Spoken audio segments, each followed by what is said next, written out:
Vietnam War Fast Facts. Here's a look at the Vietnam War. Causes of Vietnam War 1883–1945. Cochin-China, southern Vietnam, and Annam and Tonkin, central and northern Vietnam, along with Cambodia and Laos, make up colonial empire French Indochina.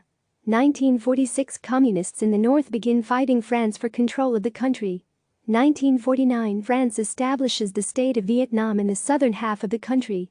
1951. Ho Chi Minh becomes leader of Dang Lao Dong Vietnam, the Vietnam Workers' Party, in the north.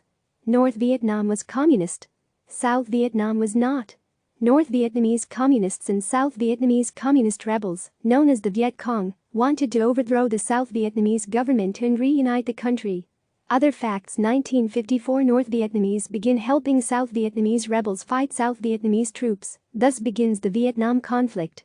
April 30, 1975. South Vietnam surrenders to North Vietnam as North Vietnamese troops enter Saigon, ending the Vietnam conflict. The war was estimated to cost about $200 billion. Anti-war opinion increased in the United States from the mid-1960s on, with rallies, teach-ins, and other forms of demonstration. North Vietnamese guerrilla forces used the Ho Chi Minh Trail, a network of jungle paths and mountain trails, to send supplies and troops into South Vietnam. The bombing of North Vietnam surpassed the total tonnage of bombs dropped on Germany, Italy and Japan in World War II. Today Vietnam is a communist state.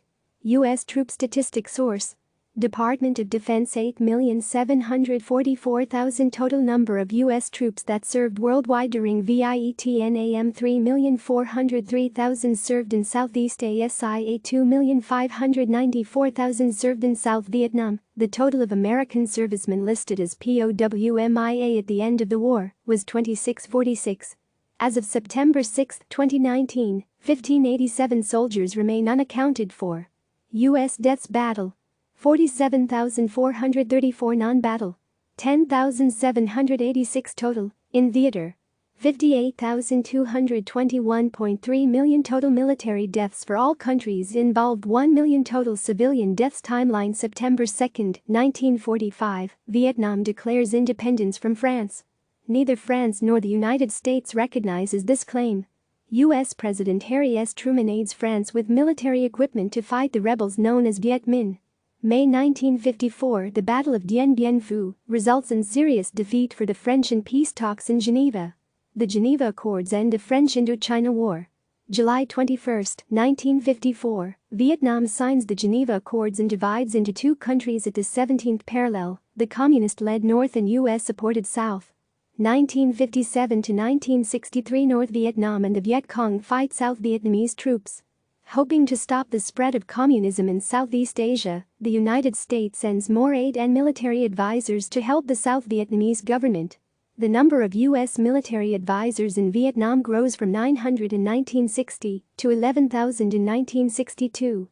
1964 to 1969. By 1964, the Viet Cong, the communist guerrilla force, has 35,000 troops in South Vietnam.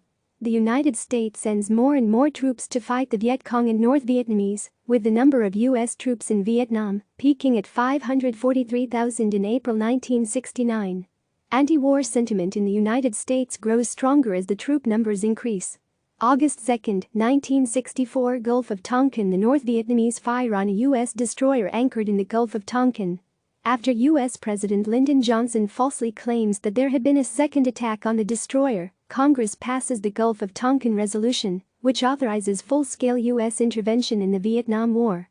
Johnson orders the bombing of North Vietnam in retaliation for the Tonkin attack. August 5, 1964, Johnson asks Congress for the power to go to war against the North Vietnamese and the Communists for violating the Geneva Accords against South Vietnam and Laos. The request is granted August 7, 1964, in a congressional joint resolution. January 30, 1968, Tet offensive. The North Vietnamese launch a massive surprise attack during the festival of the Vietnamese New Year, called Tet. The attack hits 36 major cities and towns in South Vietnam. Both sides suffer heavy casualties, but the offensive demonstrates that the war will not end soon or easily. American public opinion against the war increases, and the U.S. begins to reduce the number of troops in Vietnam.